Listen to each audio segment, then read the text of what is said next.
I think the key is taking the pressure off when you're like when you're 20 to 29, take the pressure off, give the time and space for that exploratory phase. But then again, there's too much pressure to, hey, I gotta buy a house, and then I've gotta, keep up with the Joneses and all this stuff. So there's that like underlying pressure from society. One of the things I did really well was I started to shift it to like, hey, everything's now a learning experience. It's a collection of data for myself of like, hey, here's what I did like, here's what I didn't like about this. Now I can take that and apply that to what I'm looking at moving forward.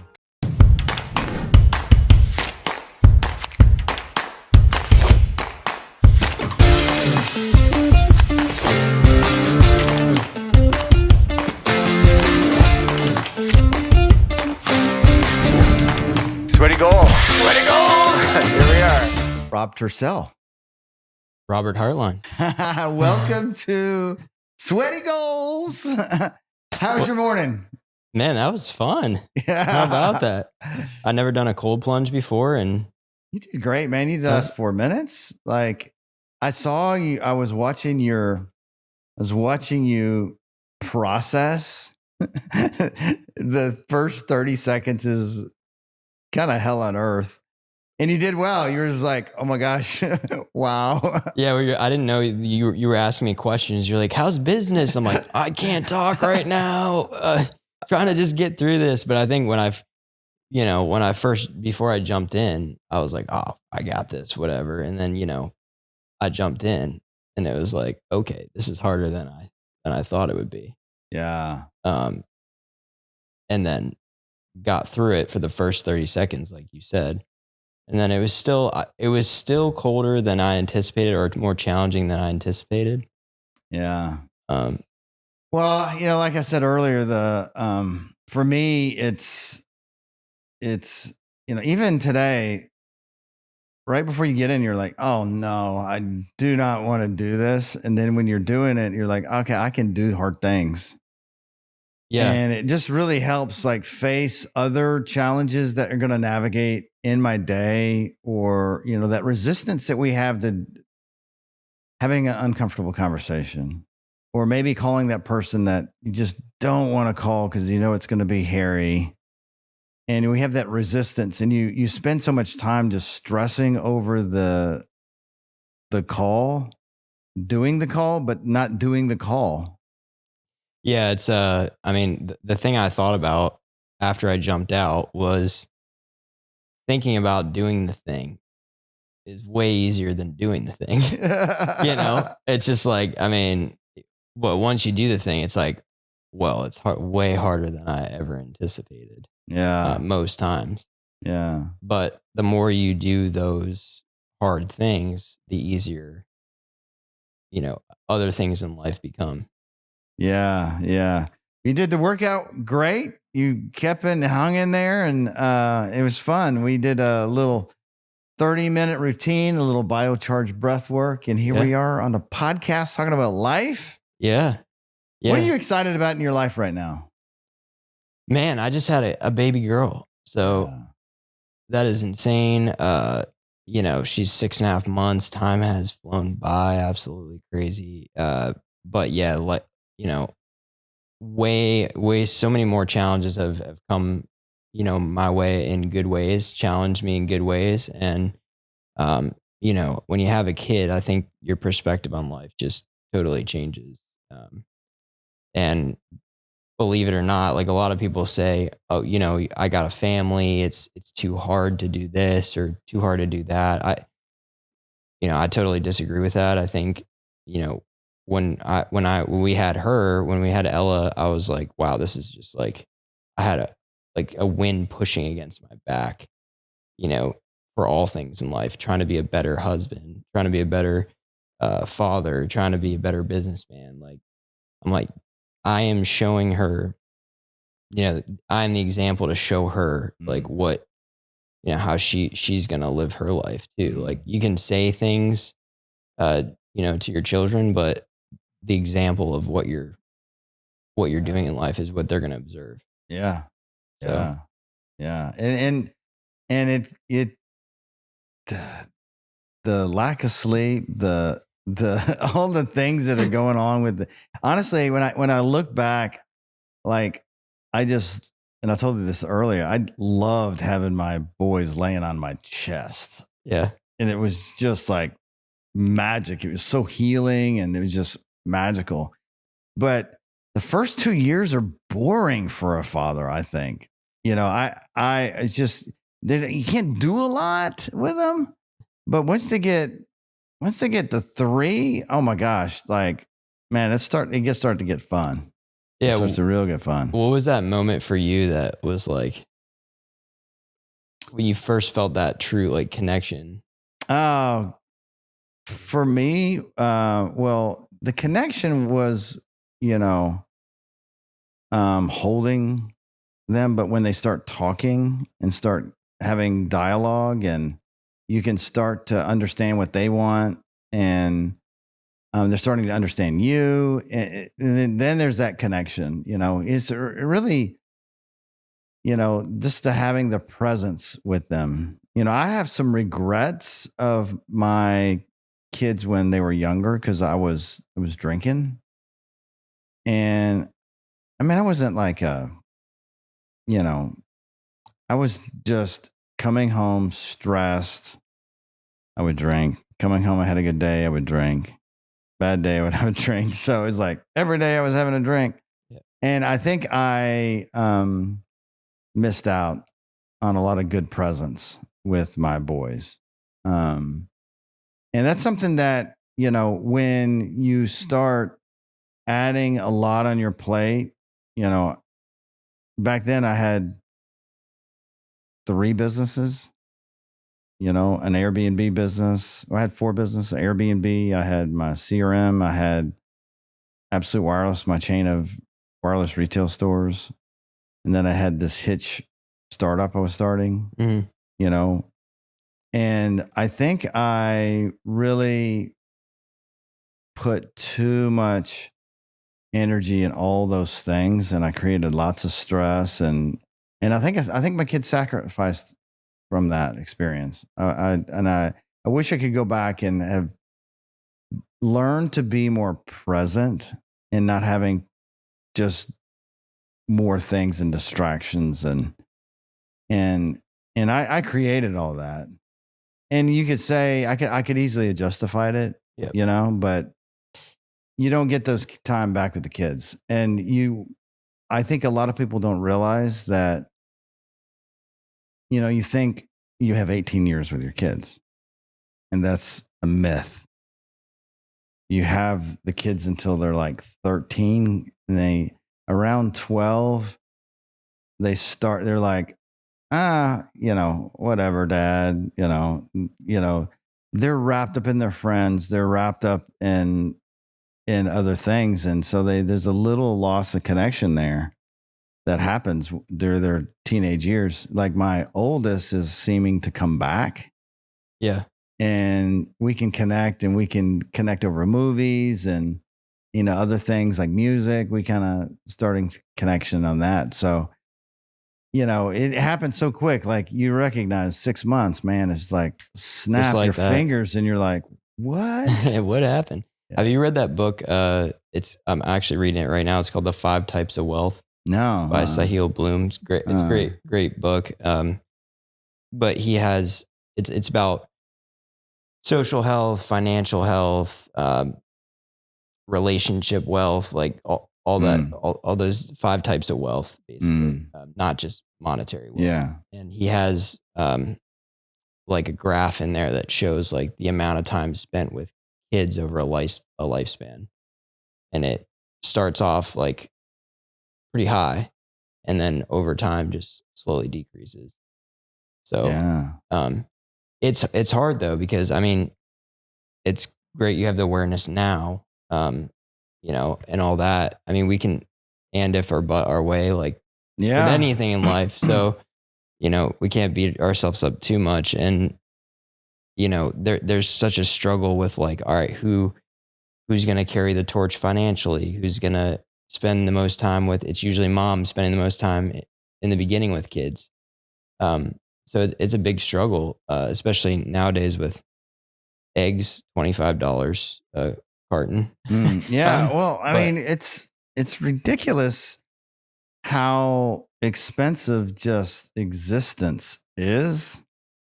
And a lot of people talk about this, but this is a fact. I mean, there's tremendous pressure for men to provide in the home mm, and be the core breadwinner in the home. And so, we aspire to bring home the bacon, we aspire to like do great things, but I don't think society is teaching everyone that it's really the work that you do that's in your unique ability, as Dan Sullivan says. Dan Sullivan is, sort of strategic coach. And, the unique ability is that thing that you do when you do it, you're in a state of flow. And time and space does not exist. It's like you're just floating. And that's the place to be.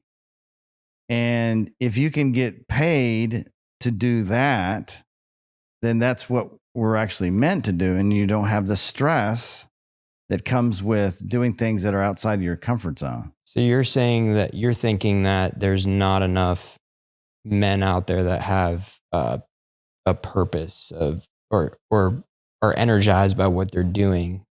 Well, I think there's like these words that people say, well, follow your passions.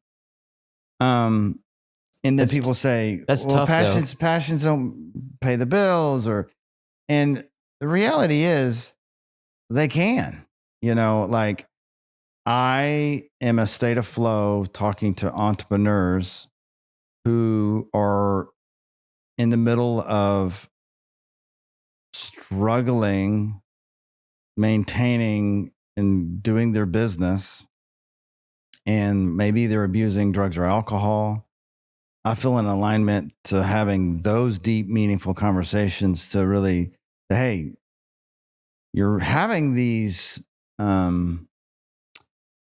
addictions because there's something deep inside that you've never dealt with, your past childhood traumas, or you have just created this this anxiety that's inside of you that you're chasing, and you think, if I do X, Y, and Z, I'll be happy again.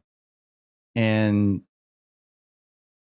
you'll never get there. You're never, it doesn't matter the money or whatever. If you're a driven individual, you are unlike most people. In fact, if you were to do a DNA test, there's a driven gene that is actually there. And I think God put those people on earth because they're creating things.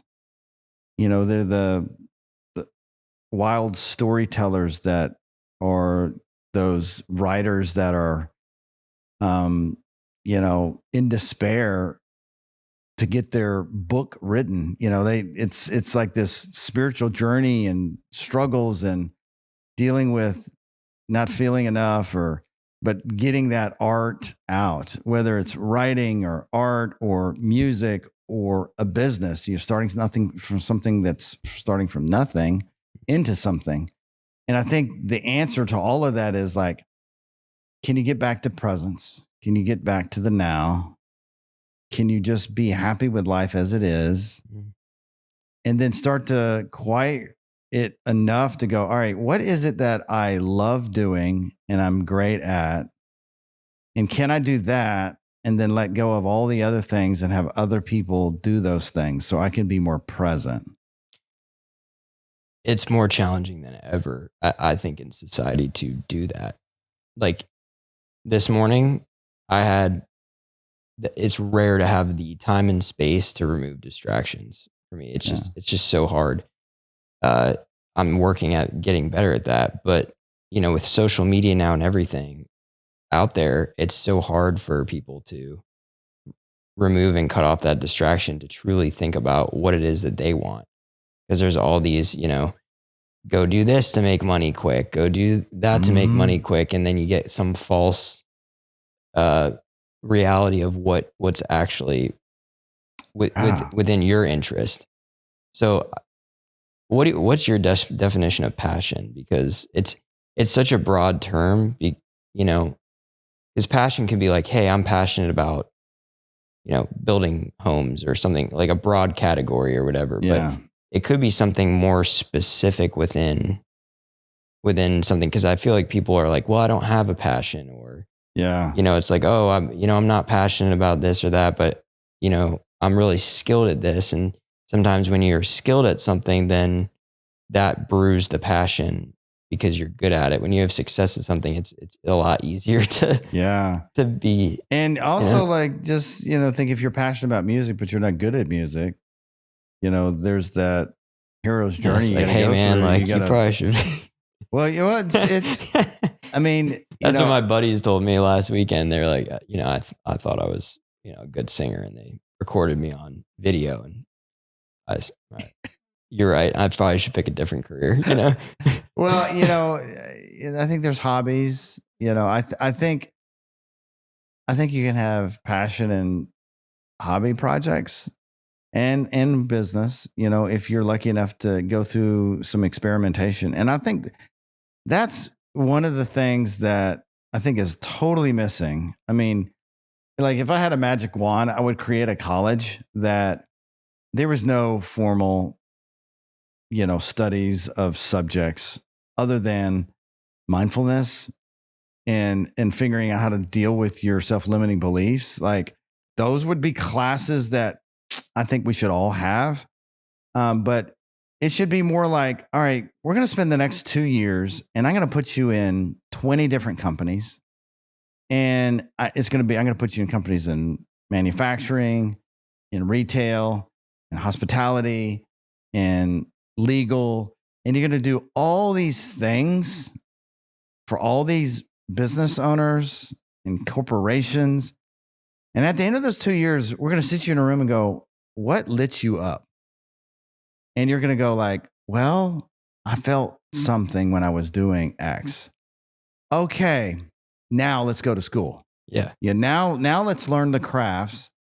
But those 2 years would be fundamentally the most important years to discover what you're going to freaking do. I cannot stand the number of people.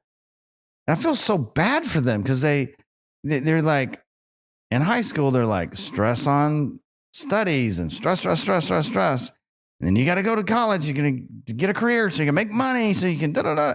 And then you get to college, you're like, accounting, because they make good money. And then you're like, you get out and you're sitting in a fucking cubicle in some godforsaken fluorescent lit place. Yeah. And you're all dressed up and you're sitting and looking at a fucking computer and looking at a spreadsheet, and you're like, I signed up for this. This is what I studied for 4 years on, and I'm going to do this forever. No, I don't want to. Like, now there's 4 years out, 4 years of, like, maybe it's not a waste. Maybe you got some fundamental, you know, I think the reason for college is building powerful relationships and foundation, you know, all those things. And I'm with you on that, but let's be real. Like, that is unfair. And who's benefiting from all that? Higher ed. Yeah, you can't drive by Vanderbilt or Belmont and go, man, put another building up. Yep. You know? And I was like, makes you wonder, you know? Well, I think the main, what I've found is like, all right, people, it's like that, what you said, like there's this conditioning of we're picking this college, we're picking this degree. Like, that's what you're going towards, stick with it. And then once you get into the workforce and you're like, all right, well, this isn't what I want to do at all. Then it's like, I got to pick something else, but then I got to stick with that something else.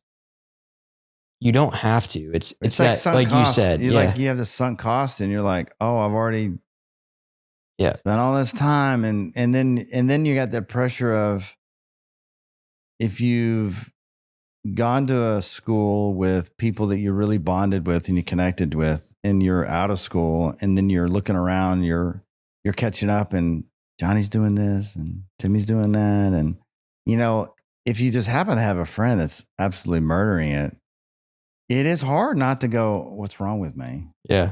And you're like feeling like not enough. And it can put you in a spiral that just isn't healthy.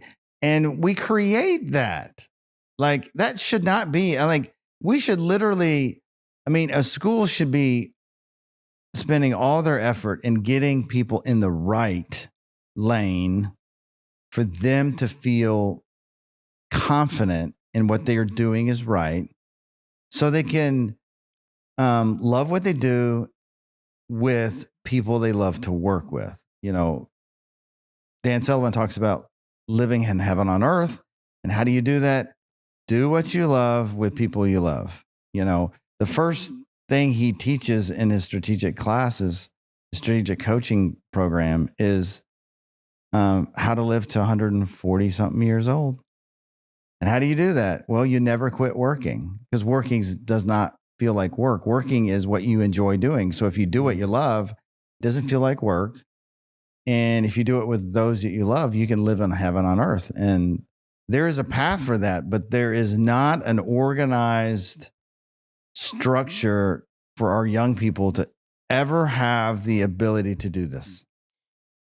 Well, what you said, I think the key is taking the pressure off when you're like when you're 20 to 29, take the pressure off, give the time and space for that exploratory phase. And I think people, like I said before, get too hell-bent on picking one thing, and that's what they're stuck with the rest of their life. 20 to 29 should be the trial and error phase. But then again, there's too much pressure to, hey, I got to buy a house, and then I've got to, keep up with the Joneses and all this stuff. So there's that like underlying pressure from society. And also this I need it now lack of patience mindset, that if we just like took the load off, we know that we're getting that time to explore what we're truly wanting to do. And then with time, like anything is hard. Like it doesn't matter what business you do, you're going to hit challenges. You're going to probably hate it from time to time here and there. Like it's just natural. But if you know that, it's like, all right, anything's hard. Let's pick what you said. What am I good at? What drives me? What energizes me? That's what we should be teaching. How old are you? 32. 32. So what would you tell your younger self if you could coach the younger version of you, and you're in high school, you're walking across the stage, getting your diploma? What would you say? Like, okay, I know you had mapped out these plans. Would you change anything? Yeah, I would say listen more to myself. Yeah. I made the mistake of listening to other people too much. Like, but again, like it's easy to say now, in the moment, I was unsure like what I wanted to do. And, I was seeking advice from people around me that I thought had my best interest in mind. So I can't fault myself too much for that. But I think it would be, listen to myself a little bit more, but also take some risks. Like, you got nothing to lose when you're that young. Yeah. But I think growing up, there was a lot of like in my family, to no fault of my parents at all. Like they're just looking out for me and wanting me to be, in a good position. But it was always kind of stability and, make sure you have a secure job, that this could happen if you do this kind of thing. And, I think I would have probably taken more chances. Like I even had ideas. I'd be like, I was going to go out to California and be a personal trainer. I was going to go to Wyoming and be a fly fishing guide for a couple of years. Didn't end up pursuing those, but could have been so fun. Could have been so fun. I still fly fish. We got a workout in this morning, so I'm integrating it in life, Yeah. So. I resonate with all that. and yeah, I do think about, I have had so much fun with people in their 20s. I just love how excited about life they are. And I'm seeing it. I am seeing, I don't know, a more zest about doing what people love to do in the younger people now than I ever have seen before. Really? They seem more aware, more conscious than even somebody that I know in their 50s that have all this life experience. They're still stuck in their head. But I think these younger people, and I think social media, if has anything that has been positive, a lot of people are talking about mental health. A lot of people are talking about, how to be with yourself and how to navigate struggles. And there's a lot more tools and education that's out that's really helping people be more aware. Also, they're not, the younger audience isn't drinking like my age group is. And there's just there's something happening I think is good. So I think social media, of all the bad that people talk about, there is some ounce of goodness. Oh, sure. Yeah. And I think the other thing too, you can't, whether you're in your 20s or 30s, 40s, 50s, whatever, it becomes a slippery slope if you totally regret your past. One of the things I did really well was I started to shift it to like, hey, everything's now a learning experience. It's a collection of data from myself of like, hey, here's what I did like, here's what I didn't like about this. Now I can take that and apply that to what I'm looking at moving forward. I think like